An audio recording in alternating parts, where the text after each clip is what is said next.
वो बात अलग है कि लंदन बनाते बनाते कब उन्होंने शराब के ठेके बनाने लग गए और वो लंदन बनाना भूल गए। स्कूल के बाहर शराब के ठेके, कॉलेज के बाहर शराब के ठेके, और यहां तक कि शीश महल में भी बार बना हुआ है अध्यक्ष जी। शीश महल के अंदर भी मुख्यमंत्री ने दिल्ली के टैक्स पेयर के पैसे से, जब मैं आया सुबह अध्यक्ष जी तो मैंने नीचे ड्रॉअर में देखा ये पेन पड़ा हुआ था। ये जो वो अपनी शर्ट के ऊपर लगा के घूमते थे वो इसी चेयर पर ही बैठते थे, शायद अपना पेन भूल गए।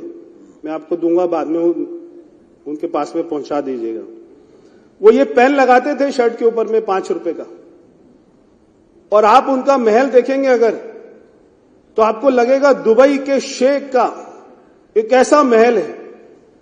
हम जब गए, सबसे पहले हमारी सरकार बनी, मुख्यमंत्री जी ने अपने दरवाजे खोले कार्यालय के, सारी मीडिया वहां पर आई और सारी मीडिया ने कहा 3 साल में पहली बार आए। वहां के कर्मचारियों ने बोला 3 साल में अंदर पहली बार देखा है। हमारे 8 विधायक जो थे उन्होंने कहा 3 साल में पहली बार अंदर घुसे।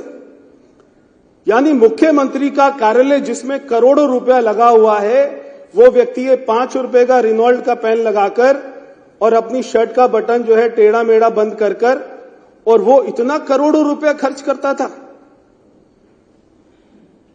कोई शर्म नहीं बची।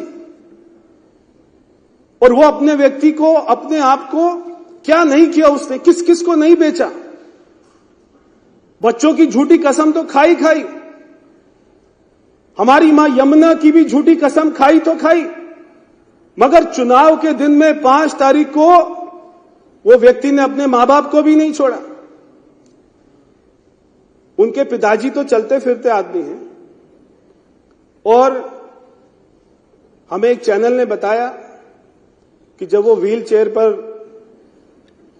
उनको लेकर जा रहे थे तो उससे 10 मिनट पहले ही उन्होंने एक चैनल को इंटरव्यू दिया।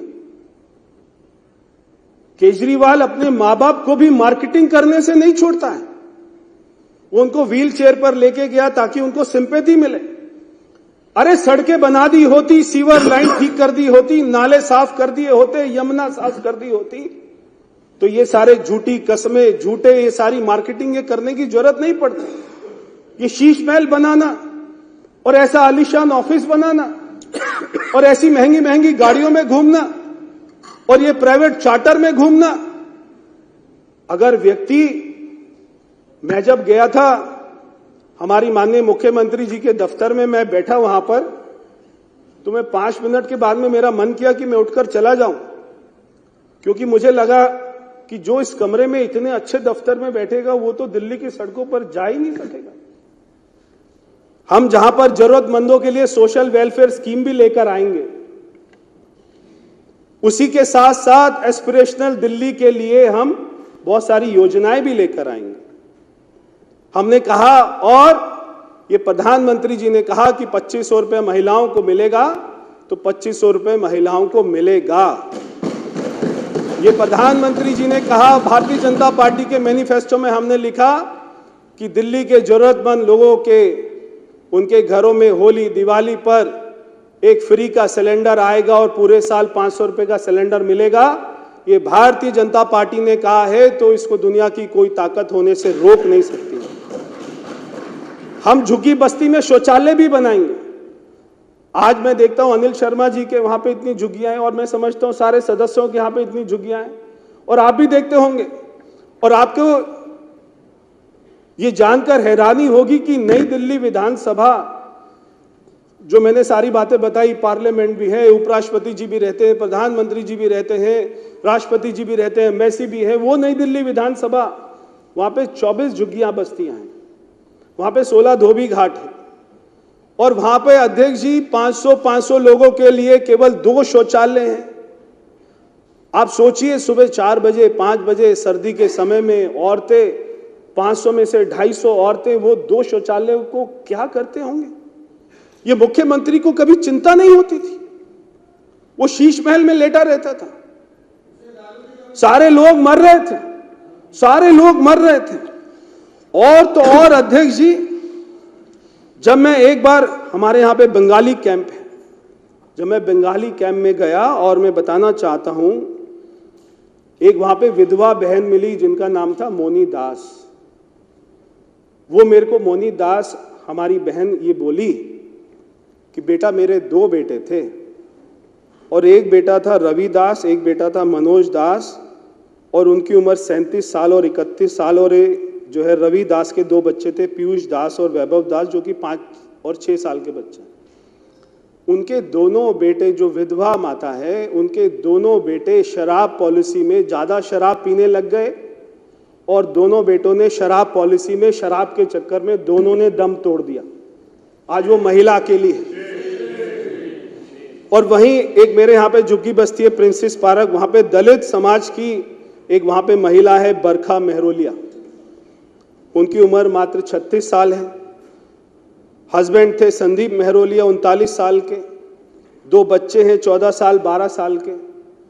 वो भी, उन्होंने भी शराब इतनी पी क्योंकि अरविंद केजरीवाल कह रहा था मैं नौकरी नहीं दूंगा, मैं काम नहीं करूंगा, शराब पियो, 1 बोतल के बदले में 1 बोतल दो।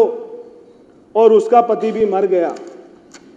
ये केवल 2-3 महिलाओं की कहानी नहीं है, आपके क्षेत्रों में भी वहां पे सैकड़ों ऐसी महिलाएं मिलेंगी, दिल्ली की हजारों ऐसी महिलाएं मिलेंगी जिनके परिवार में उनके बच्चों ने, उनके